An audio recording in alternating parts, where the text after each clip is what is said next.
తెలుగు ప్రేక్షకులందరికీ సంక్రాంతి శుభాకాంక్షలు. దీపికా ఎంటర్టైన్మెంట్స్ పతాకం మీద ఈ సినిమా పేరు ర్యామ్, RAM.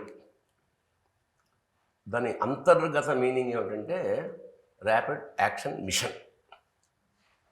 ఈ ర్యామ్లో మనం వెతుకుంటే రామ్ కూడా కనిపిస్తాడు. సో ఇక్కడ హీరో, హీరోయిన్, ప్రధాన పాత్రధారుడు మా శుభలేఖ సుధాకర్, రవివర్మ, ప్రధానంగా దర్శకుడు. ఈ పండగ సందర్భంగా ఈ సినిమా రిలీజ్ ముస్తాబవుతోంది. సో అందులో వీళ్ళందరితో కాస్త పిచ్చాపాటి రిగార్డింగ్ ద ఫిల్మ్. అసలు నాకు నేను చూశాను, ట్రైలర్ చూశాను. అందులో నాకు కనిపించిన అంశాలు ప్రధానంగా తీవ్రమైన యాక్షన్ చాలా ఎక్కువ ఉండడం కన్నా కూడా బాగుందని అనుకుంటా. తర్వాత వాళ్ళిద్దరి మధ్య ఒక కెమిస్ట్రీ, ఏదో ఎంటర్టైన్మెంట్ బేస్డ్. సరే, మనవాడు ఆవేశపూరితమైన డైలాగ్, దేశభక్తికి సంబంధించి శుభలేఖ సుధాకర్. జనరల్గా కొత్త దర్శకుడు ఎవరైనా సరే సినిమా మొదలెట్టేటప్పుడు మరి రామ్ గోపాల్ వర్మ లాంటి వాడు తప్ప లవ్ స్టోరీస్తో మొదలెడతారు. తేలిక ఒకటి. ఈ ప్రపంచంలో భూమి పుట్టినంత కనుక లవ్ అనేది ఉంటుంది కనుక సో ఈజీ టు కమ్యూనికేట్. మరి నీకు ఎందుకు ఇట్లాంటి జానర్ తీసుకోవాల్సి వచ్చింది? అంటే నేను నంబర్ ఆఫ్ సబ్జెక్ట్స్ రాసుకున్నాను సార్. ఇది యాక్చువల్గా ఒక కమర్షియల్ ఫార్మాట్ ఉన్న ప్యాట్రియాటిక్ మూవీ. ఇది ఒక స్క్రిప్ట్ ఫైనల్ అయిన తర్వాత ప్రొడ్యూసర్కి నచ్చిన సబ్జెక్ట్ సార్ ఇది. సో యాజ్ ఎ డైరెక్టర్ నా హీరో అడిగాడు నన్ను, నేను ఈ క్యారెక్టర్లో ఫిట్ అవుతానా అని. ఈ కథకి ఒక కామన్ బాయ్, అంటే ఒక బీటెక్ చదువుకొని ఏదో ఫ్యూచర్ గురించి ప్లాన్స్ చేస్తున్న ఒక కామన్ బాయ్ ఒక ప్యాట్రియాటిక్గా ఆ క్యారెక్టర్ ఆర్క్ అలా ట్రాన్స్ఫార్మ్ అవ్వడమే ఈ కథలో ఉన్న బ్యూటీ. వై అండ్ వాట్ అనేది స్క్రీన్ ప్లేలో పార్ట్ అవుతుంది సార్. సో అలా కామన్ బాయ్గా ఒక న్యూ ఫేస్ని తీసుకోవడం వల్ల క్యారెక్టర్కి అడిషనల్ వాల్యూ యాడ్ అవుతుంది తప్ప వేరే ఎటువంటి డ్యామేజ్ జరగదు. So you are fit for the character నేను చెప్పడం జరిగింది సార్. ఆ తర్వాత ఫుల్ సబ్జెక్టు డీటెయిల్డ్గా డిస్క్రైబ్ చేసిన తర్వాత చిన్న చిన్న, అంటే ఒక మాసీ హీరోకున్న ఎలివేషన్స్ కాకుండా ఒక న్యూ బీకి ఎంత మనం సస్టైన్ చేయగలుగుతాం ఆ లెవెల్ ఆఫ్ యాక్షన్, ఆ మార్జిన్స్ గీసుకుని చేశాం సార్ టోటల్గా. హీరోగా నీకు ఇది ఎన్నో సినిమా సార్? యాక్చువల్గా హీరోగా మొదటి సినిమా, సినిమా పరంగా మూడో సినిమా సార్. హీరోగానే మొదటి ఇంకా హీరో.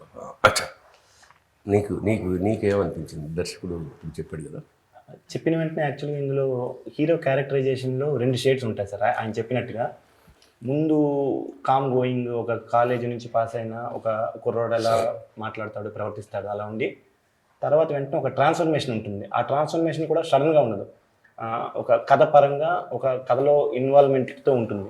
ఆ క్యారెక్టర్ ట్రాన్స్ఫర్మ్ అయిన తర్వాత వచ్చే యాక్షన్ ఎపిసోడ్స్ అన్నీ బాగుంటాయి.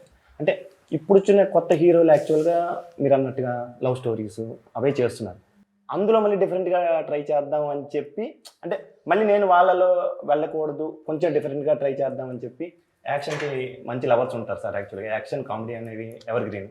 సో నేను కొంచెం యాక్షన్ జోనర్లోకి ట్రై చేశాను. నాకు తెలిసి మనకి ఎప్పుడో 1962లో ఒకసారి వచ్చినప్పుడు ఇది సాయంత్రం అంతా లైట్లు ఆర్పేసుకొని అలాంటి చిన్న చిన్న అనుభూతులే తప్ప అసలు వారు యుద్ధ భీతి సౌత్ ఇండియాకి లేదు, తక్కువ, చాలా తక్కువ. మరి అలాంటప్పుడు ఈ దీనిలో ఎంతో కొత్త, అంటే ఆ భీతిని వాడు ఫీల్ అవుతుంది తప్ప ప్రజలు, అంటే ఆడియన్స్. సార్ ఈ కథ ఒక కన్క్లూషన్ ఉంటుంది సార్. అంటే మనం ప్రతిరోజు నిద్రపోతాం, నిద్రలేస్తాం, పిల్లల్ని పంపించే వాళ్ళు స్కూల్కి వెళ్తారు, ఎవరి జీవితాలతో వాళ్ళు బిజీగా ఉంటాం. అంటే అర్థం ఏంటంటే మన చుట్టూ ఏం జరగట్లేదని కాదు, మన చుట్టూ ఏం జరగకుండా మన డిఫెన్స్ ఫోర్సెస్ ఆపుతున్నాయి. ఆ ఆపుతున్న హీరోలకి ఈ చిత్రం అంకితం.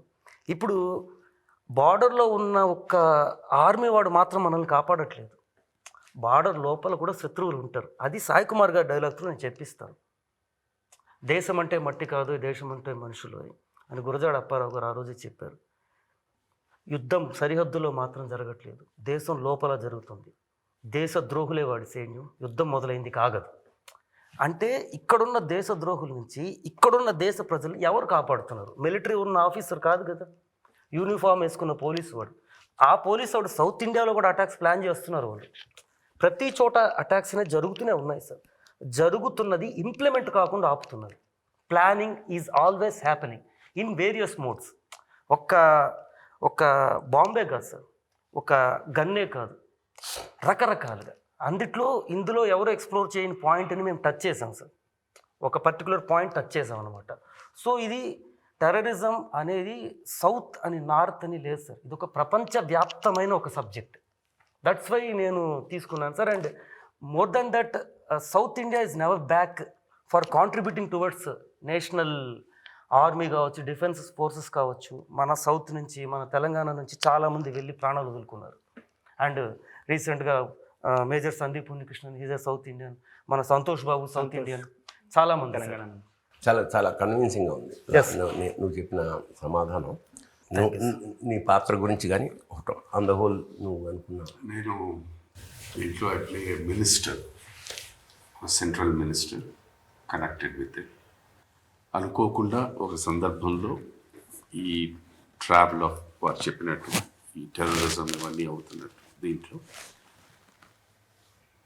ఈ మినిస్టర్ని మనం పట్టుకుంటే ఏమైనా మనకు కొన్ని విషయాలు తెలుస్తాయని చెప్పి, that is how I'm actually kidnapped. అక్కడ బేసిక్గా ది కాన్ఫరంటేషన్ వచ్చినప్పుడు ఏంటంటే, వీడి ఉద్యోగరీత్యా అనండి, లేకపోతే ఈ షోస్ పాలిటిక్స్ అనండి, బట్ బేసిక్గా వీడు ఫీల్ అయ్యేది ఏంటంటే, ప్రపంచంలో ఎక్కడ ఎవరు పుట్టినా, అది ఆడైనా మగైనా, నవరసాలు అన్నది కామన్. ఓన్లీ పాళ్ళు మారుతూ ఉంటాయి. పుట్టుకతో ఎవ్వరూ చెడ్డవాళ్ళు కాదు. Circumstances change them. Even terrorism ఇవాళ పుట్టుకొస్తుంది అని అంటే, వాళ్ళు ఫేస్ చేసిన సందర్భాలు, సంఘటనల వల్ల మనుషులు అలాగ మారిపోతున్నారు. అది ఆర్థికంగా అనండి, లేకపోతే ఒక భక్తి అనండి, లేకపోతే దేని మీద ఒక వ్యామోహం అనండి, ఇట్ గోస్ డౌన్.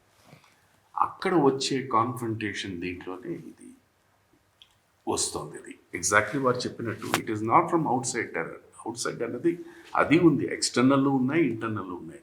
బట్ మనం ఏం చేస్తున్నాం, ఒక ఎక్స్టర్నల్ ఫోర్స్ ఇక్కడికి రావడానికి ఎలాగుంటుంది, మనం దానికి అవకాశం ఇస్తేనే. అది కనుక మనం ఒక ఆనకట్టు కట్టేస్తే no one can come down. ఆ దీని మీద ఇట్ కమ్స్ డౌన్ అనమాట. So that is where the హీరోతో క్లాష్ అయిన తర్వాత he takes a leave from that and then goes down. నువ్వు నీ పాత్ర ఏమిటి అసలు? నంద హోల్ సబ్జెక్ట్ విన్నప్పుడు జనరల్గా చెప్తారు కదా. అంటే సార్, వెనెవర్ ఒక మనకి ఏదైనా ఫ్యామిలీలో ఒక సడన్గా ఒక లాస్ వచ్చినప్పుడు, మన రిలేటివ్స్ కానీ ఎవరైనా సడన్గా ఒక లాస్ వచ్చినప్పుడు మనకి ఫస్ట్ షాక్, ఆ తర్వాత we experience a lot of grief. But ఏదైతే ఒక కుటుంబంలో ఒక అమ్మాయి ఆర్ అబ్బాయి, అమ్మాయి ఆల్సో నవ్ డేస్ ఒక ఆర్మీకి వెళ్ళాలి అనే ఒక నిర్ణయం తీసుకుంటారో, ఆ టైం నుంచి వాళ్ళు లాస్కి ప్రిపేర్ అయి ఉంటారు ఆ ఫ్యామిలీలో. that minute they start preparing for loss, and they're always prepared. I mean, I feel the most affected ఒక ఆర్మీ మ్యాన్ లైఫ్లో the most affected is their family. ఒక తల్లి కావచ్చు, ఒక భార్య కావచ్చు, లేకపోతే ఒక కూతురు కావచ్చు. అలాంటి ఒక in that order, I mean I play the daughter and I play the daughter. నువ్వు ఒక మిలిటరీ అఫీషియల్ కూతురువా? కూతురు.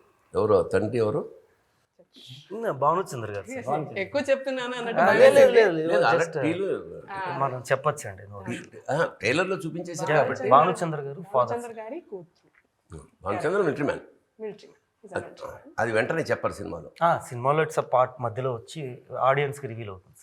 మన రవి అన్నగారు, అదే నీ పాత్ర ఏమిటి? ఇందాక నుంచి టెర్రర్ టెర్రర్ టెర్రర్ అన్నారు. చాలా చిన్నప్పుడు నా బ్రెయిన్ వాష్ చేసిందని ఇలా పెట్టిన దౌర్భాగ్యం. టెర్రరిస్టులకి మనుషులు కావాలి. ఆ మనుషులు బలహీనులై ఉండాలి, పేదరికంలో ఉండాలి,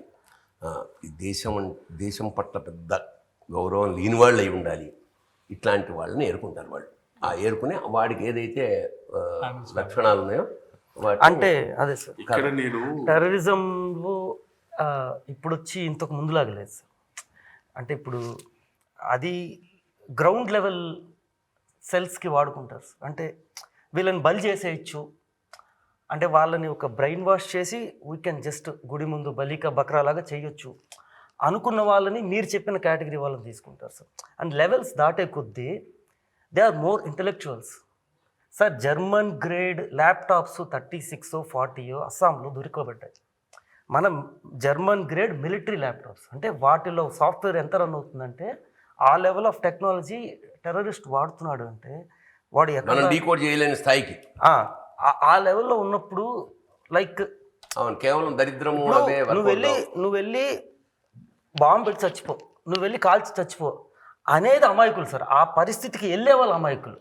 నువ్వు వెళ్ళి చచ్చిపోని గైడ్ ఎవరు చేస్తారు? వాళ్ళ అమాయకులా? నేను ఏమైనా డిఫైన్ చేయట్లేదు సార్, రిలీజియన్ గురించి మాట్లాడట్లేదు.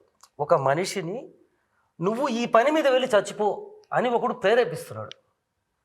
ఇక్కడ నా దేశంలో హిందూ మంచోడే, ముస్లిం మంచోడే, క్రిస్టియన్ మంచోడే. వాళ్ళ మతంతో నాకు సమస్య లేదు, వాళ్ళ ధర్మంతో నాకు సమస్య లేదు. వాళ్ళు ఎవరు చెప్పుడు మాటలు వింటున్నారు అనేది పెద్ద సమస్య. ఇక్కడ ఒకడిని ప్రొవోక్ చేస్తే వాడు ఎటన్నా వెళ్ళిపోతాడు. అక్కడ కాంటెక్స్ట్లో ఉంటుంది సార్. అండ్ ఈ మన రవి గారి క్యారెక్టర్ కూడా ఒక grey shade sir. It's not totally bad and it's not like good. ఎక్కడో ఒక చిన్న హ్యూమన్ టచ్ ఉంటుంది అతనికి. అది ఎక్స్ప్లోరేషన్ ఉంది సార్. లైక్ అంటే ఇప్పుడు నేను ఈసారి సుధాకర్ గారిది it's open end sir. Cinema కన్క్లూజన్లు ఇంకొంచెం వెళ్తాయి సార్. జనరల్గా టైటిల్ చూడగానే పోస్టర్ చూడగానే ఇంచుమించు ఇది ఏ జానర్కి సంబంధించిన కదా అని ప్రేక్షకులు కాదు మనం ఏం చెప్పగలం. ఇప్పటిదాకా మనం చెప్పింది ఇక మన తృప్తి కోసం చెప్పాం కానీ ఆల్రెడీ వాళ్ళకి తెలుసు. వాళ్ళకి తెలియనివి ఏమైనా చెప్దాం. అంటే ప్రొడక్షన్ పరంగా మేము యాజ్ పర్ ప్లాన్ వెళ్ళాం సార్. ఈ యొక్క ప్రొసీజర్లో ఫస్ట్ కెమెరామ్యాన్కి థ్యాంక్స్ చెప్పాలి సార్. అంటే is such a fast cameraman. మేము అనుకున్నట్టు పిన్ టు పిన్ పెట్టారు. దారన్ సుక్రీ పేరు దారన్ సుక్రీ సార్. అంటే అతను very qualified senior cameraman, but ఇంకా డెబ్యూట్ తీసుకోలేదు. జంధ్యాల గారి కెమెరామ్యాన్ దివాకర్ గారు ఉన్నారు, ఆయన దగ్గర he was an assistant and now he's debuting sir ఈ సినిమాతో. Very qualified and very fastest cameraman Dharan Sukri and his team. And ఇంకా ఫాస్ట్గా వెళ్ళడానికి హీరో సపోర్ట్ బ్యాక్ ఎండ్ నుంచి. అండ్ కొత్త హీరో అనేసరికి ఎప్పుడు కూడా లైక్ ప్రతిసారి తను 1 more అడగకుండా మ్యాక్సిమం ఇప్పుడు సుధాకర్ గారు సీనియర్ ఆర్టిస్ట్, ఒక సాయి కుమార్ గారు సీనియర్ ఆర్టిస్ట్, ఒక భానుచంద్ర గారు, వాళ్ళు ఒక్క 1 more అడిగితే ఇతని వల్ల ఇంకొక 1 more రాకూడదని ఆ ఒక అటెంటివ్గా అండ్ ఈజ్ ఏ లైక్ ఒక ల్యాప్టాప్ లాంటి మనిషి సార్. ఒకసారి మనం డైలాగ్ చెప్పామంటే ఇప్పుడు టచ్ చేస్తే ఫోల్డర్ టచ్ చేస్తే మొత్తం బయట వస్తుంది. అంత మెమొరీ, అది ఏం తింటాడో తెలియదు, అంత మెమొరీ ఉంటుంది తనకి. స్క్రిప్ట్ మొత్తం నోట్లో ఉంటుంది, నాకన్నా బెటర్. అమ్మాయి ఇప్పుడు నీ what are your experiences good సరదాగా ఎట్లా what is that? My experiences in this film, sir, or generally? ఇది ఇందులోనే I am somebody who motivates him to join the army అన్నమాట. అది అంటే మా నాన్న వెళ్ళాడు కాబట్టి నువ్వు కూడా వెళ్ళాను. అదే ఆ క్యారెక్టర్ అంటే షీ సార్ట్ ఆఫ్ లవ్లో పడేసి నువ్వు ఇట్లా జాయిన్ అవ్వాలి ఆర్మీ అన్నట్టు. She has a ulterior bigger motive inside, but it is obviously సినిమాలో మేజర్ ఆర్మీకి వెళ్ళాలంటే డైలాగ్ నాదే సార్. స్టోరీ స్క్రీన్ ప్లే అంటే ఇది ఇప్పుడు అంటే ఇట్స్ ఇవందో ఇది కొంచెం పెట్రియాటిక్ ఏమిటంటే భాష పరిమళం ఉన్నా కూడా it's commercial cinema sir. Youth family చూడొచ్చు, పిల్లలతో కూడా వచ్చి చూడొచ్చు. No vulgarity, nothing else. And మీరు అడిగారు కదా క్యారెక్టర్, అంటే తనతో వర్క్ చేయడం నాకు ఇది ఫస్ట్ ఎక్స్పీరియన్స్ సార్. అంటే హీరో తర్వాత హీరోయిన్ గురించి మాట్లాడాలంటే నేను అంటే పని చేశాను సార్. కృష్ణవంశీ గారి దగ్గర, తేజ గారి దగ్గర వర్క్ చేశాను, ముత్యాల సుబ్బయ్య గారి దగ్గర వర్క్ చేశాను. సో తనతో నా first work experience sir. First ఎంక్వైరీలు చేసుకున్నాను సార్, తను ఎలా బిహేవ్ చేస్తుంది. అండ్ నో ఒక్క చోట కూడా తన గురించి ఒక్క 0.1% నెగిటివ్ కామెంట్స్ కానీ నెగిటివ్ ఫీడ్బ్యాక్ కానీ రాలేదు sir. And they are true. And next to her Bhanuchandra garu, ఆయనతో పనిచేయడం is like a fatherly figures. మన ఇంట్లో మన బాబాయ్తో నాన్నతో లైక్ అతను ఎంత నిత్య ఎంతూజియాస్టిక్ అతను. ఎంత కమిట్మెంట్, ఎంత కాదు, ఆశ్చర్యం ఏంటంటే 30 ఏళ్ల క్రితం 40 ఏళ్ల క్రితం ఒక సీన్ చెప్తుంటే పని మనం కదా. సార్ కార్లో కూర్చుంటే కార్లో ఒక షార్ట్ సార్, అతను అసిస్టెంట్ వసీం వచ్చి కాలు కింద పెట్టాలి అంటే ఈజ్ దట్ మచ్ యాక్షన్ అంటే ఒక్క కాల్ తీసి కొడతాడు సార్. ఆ ఎనర్జీ యాక్షన్ అంటే ఎక్కడి నుంచి గెయిన్ చేస్తాను ఎనర్జీ. అండ్ ఈసారి ఇక మీకు చెప్పనవసరం లేదు సార్. ఆయనకి కొంచెం డైలాగ్ వర్షన్ చాలా ఎక్కువ అండి. వచ్చిన వెంటనే నా సీన్ ఏంటి, నా డైలాగ్స్ ఏంటి అని తీసుకుని కంటిన్యూస్గా అంటే ఆ డే మొత్తం ఆ డైలాగ్ బై హార్టింగ్ నాకు చెప్పడం, వాళ్ళ అసిస్టెంట్కి చెప్పడం, అంటే అంత కమిట్మెంట్, అంత సీనియర్ ఆర్టిస్ట్ అయినా కూడా ఆయన దగ్గర నుంచి చాలా నేర్చుకోవాలి. ఆ క్యారెక్టర్లోనే ఉన్నారు, ఆ డే అంతా క్యారెక్టర్లోనే ఉన్నారు. బై గాడ్స్ గ్రేస్ ముగ్గురుతో చేశాను సార్ ఈ సినిమాలో. 1 సాయి కుమార్ గారు, 2 సుధాకర్ సార్, 3 భానుచంద్ర గారు. వీళ్ళ ముగ్గురు దగ్గర కామన్ థింగ్ ఏంటంటే లొకేషన్ రాగానే డైరెక్టర్ని పిలువు, స్క్రిప్ట్ పట్టుకొని వాళ్ళ ఎక్స్పీరియన్స్ అంతా దాని మీద వేసి ఫస్ట్ నన్ను క్వశ్చనర్ పెడతారు సార్. ఇది ఎందుకు, ఇదేంటి, అదేంటని. ఇఫ్ నేను వాళ్ళని కన్విన్స్ చేయలేదంటే వాళ్ళు చెప్పరు. That seniority. సో ఆ విధంగా ఈసారి కానివ్వండి, సుధాకర్ గారు కానివ్వండి, సాయి కుమార్ గారు కానివ్వండి, భానుచంద్ర గారు కానివ్వండి, అవుట్ స్టాండింగ్. అండ్ లొకేషన్ రాకముందు అడిగారు, it was my mistake sir. Character నేను ఒక సీన్కి వచ్చే క్యారెక్టర్ రాసుకున్నాను. ఎప్పుడైతే రవివరం గారు అని మేము అనుకుని ఆయన చేస్తానన్నారో నాకు ఆయనకి సరిపోదు sir script. So I need to develop it. అది డెవలప్ కాకుండా షెడ్యూల్ వచ్చేసింది. సో మేము క్యారవాన్లో కూర్చొని తను born and brought up old city, ఈ క్యారెక్టర్ని ఒక ప్రాపర్ డైమెన్షన్ తెచ్చారు. అంటే నేను Tirupati born and brought up sir, నాకు ఆ పర్ఫెక్ట్ టెర్రరిస్ట్ టచ్, ఆ పర్ఫెక్ట్ ఉర్దూ, ఆ పాకిస్తానీ ఉర్దూ కావచ్చు, అక్కడెక్కడి నుంచో వచ్చి ఇక్కడ సెటిల్ అయిన లాంగ్వేజ్ నాకు రాదు. అండ్ ఈజ్ ద వన్ అతను చెప్పే డైలాగ్స్లో ఒక 20-30% క్రెడిట్స్ సార్కే ఇచ్చేయాలి. And is very good writer and outstanding intensity sir. So ఫోక్లిస్ ప్రకారం మనం అనుకున్నది ఒకటి, ఇక్కడికి వచ్చింది ఒకటి, చేసింది ఒకటి, ఫైనల్గా చూసేది ఒకటి ఉంటుంది. అదే ఎక్కువ సార్లు by the grace of God ఏంటంటే అనుకున్నదే చేసాం సార్. అనుకున్నదే చేసాము. బడ్జెట్ వరకు మేము అనుకున్న దానికన్నా క్రాస్ చేసాం. ఎప్పుడైనా అవుతున్నాం, దట్ ఈజ్ ఫ్యాక్ట్. అండ్ కొన్ని సీన్స్ నేను అనుకున్న దానికన్నా, బికాస్ ఆఫ్ ధన్య గారికి ఒక సీన్ ఉంటుంది, అంటే ఒక అవుట్ స్టాండింగ్ పర్ఫార్మెన్స్, హౌ ఎంత బెటర్ పర్ఫార్మెన్స్ సార్, ఎంత బెస్ట్ పర్ఫార్మర్ అని ఆ సీన్ డిఫైన్ చేస్తుంది ఆవిడకి. And sir scene my favourite scene, my personal. ఇందాక కూడా చెప్పాను, ఇప్పుడు కూడా చెప్తున్నాను. అదే ఇందాక ట్రైలర్లో చిన్న ముక్కలు చూసాను, అదేనా అసలు ఈ అతను షోల్డర్ మీద ఆ సీన్ అక్కడ పెట్టారు. అండ్ సాయి కుమార్ గారు లేరు, హీ వాజ్ ఎంతో లవ్ చేశారు క్యారెక్టర్ని. ఒక హానెస్ట్ ఆఫీసర్ క్యారెక్టర్. అండ్ ఒక కమ్యూనిటీకి సంబంధించిన ఒక వాయిస్ అవుతారు ఆయన. ప్రతి డైలాగు చాలా ఓన్ చేసుకుని అంత కమిటెడ్గా, డెడికేటెడ్గా చెప్పారంటే ఎక్సలెంట్ సార్. ఇలా అందరు ఆర్టిస్టుల సపోర్టు. అండ్ మీ ఇందాక చెప్పినట్టు కెమెరామెన్, మ్యూజిక్ అంటే సంగీతం నేనే బయటికి వెళ్ళి వచ్చి కూర్చోవాలి. Yes sir. అంటే దిస్ ఈజ్ మీ ముందే ఓపెన్ అవుతున్నా సార్. వీళ్ళలో అతనికి తప్ప ఎవరికి తెలియదు.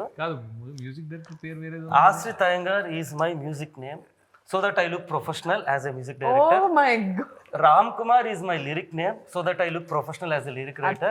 Hiram Vainata is my director name, so that I look as director professional. ఆ సీక్రెట్ లన్నీ చెప్పేసారు సార్ కి చెప్పేసారు. నేను ఫస్ట్ చెప్పాను సార్, సందర్భం అన్నది ఎలా మార్చేస్తుంది మనిషిని. అంటే sir it's a requirement sir.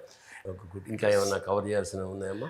I want to say something please. ఇక్కడ అంటే పర్టికులర్లీ ఈ సినిమా ఒకలా ఒప్పుకోవడానికి కానీ, లేకపోతే I think Surya is one main reason sir. ఎందుకు అంటే నాకు ఐ థింక్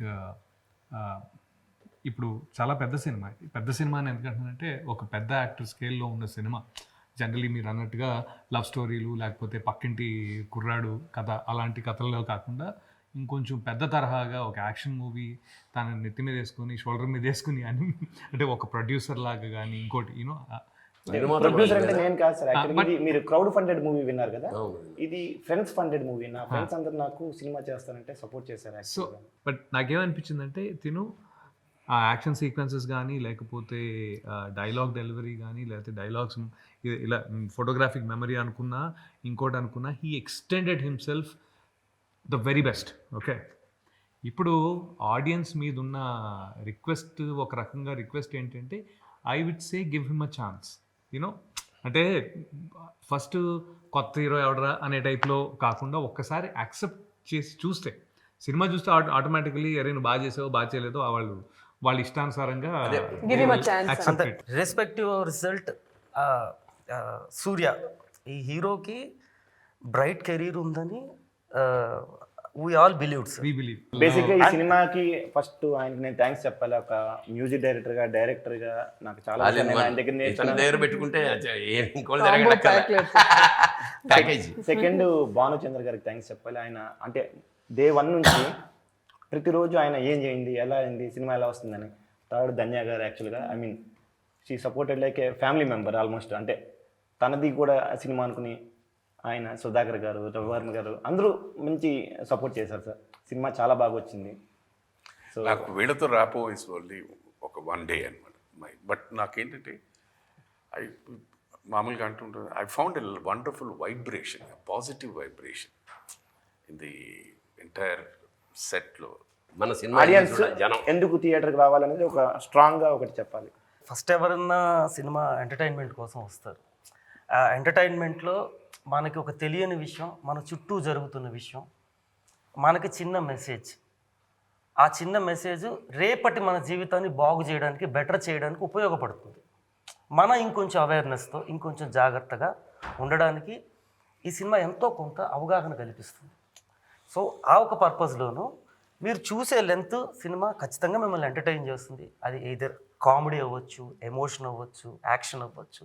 అందరు ఆర్టిస్టులు, అందరు టెక్నీషియన్స్, మా ఫ్యామిలీ.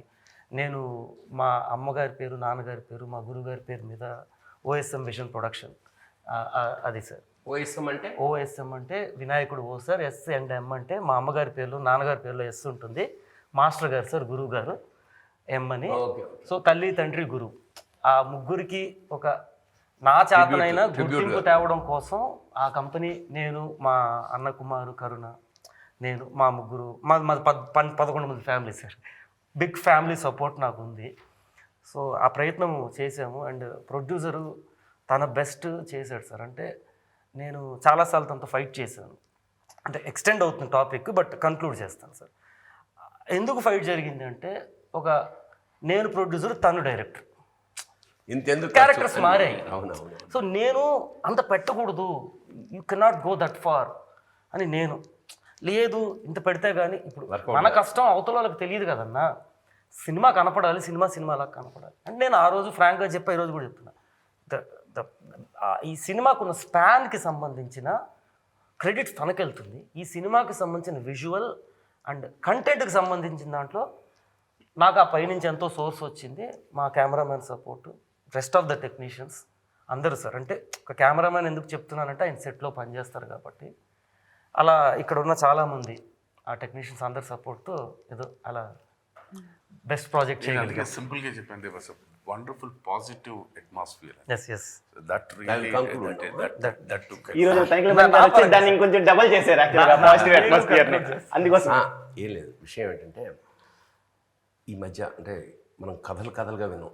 ఒక షెడ్లో ప్రారంభించిన మైక్రోసాఫ్ట్ ఇవాళ ప్రపంచాన్ని ఏలుతోంది.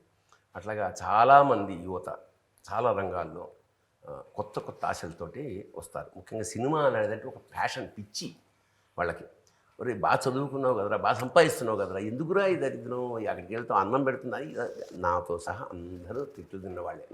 ఈ తిట్లు తిన్న వాళ్ళల్లో 1%, లెట్స్ సే 1 to 10% వాళ్ళు ఎన్నో కష్టాలు పడి ప్రాణం పెట్టేసి, ఒకవేళ అంటే జీవితం పెట్టేయడమే, ప్రాణం పెట్టాడంటే ఒక సినిమా కనుక ఆడితే ఎక్కడికి కడతాడో మనకు తెలుసు, ఆడకపోతే కూడా ఎక్కడికి కడతాడో మనకు తెలియదు. అలాంటి ఒక దుస్థితిలో ఒక టీం తమ కథని నమ్మి, ముఖ్యంగా మీ మిత్రులు, ఫ్రెండ్స్, మావాడు జనరల్గా ఫ్రెండ్సే చెప్తుంటారు, రే నువ్వు ఇలా మంచి టాలెంట్ ఉందిరా, నువ్వు హీరో అవ్వాలరా, నువ్వు ఇంకోటి సింగర్ అవ్వాలరా, నువ్వు రైటర్, నన్ను కూడా రైటర్ అవుతావని నా ఫ్రెండే చెప్పాడు. వాడు ఈజ్ నో మోర్. అరే నేను రైటర్ ఉన్నాడు అంటే అవునా అని అప్పుడు మొదలెట్టా. So those are the beautiful people. Those యాక్చువల్గా వాళ్ళ ఎంకరేజ్మెంటే ఇవాళ వాళ్ళ నిర్మాతలు అనకూడదు, అన్నదాతలు అనాలి వాళ్ళని. అలాంటి ఒక మంచి అట్మాస్ఫియర్లో ఒక సినిమా ఎన్నో ఆశలతోటి మీ ముందుకు వస్తుంది. దయచేసి వాళ్ళని ఆదరించండి, ఆశీర్వదించండి. Thank you sir. Thank you for the sir.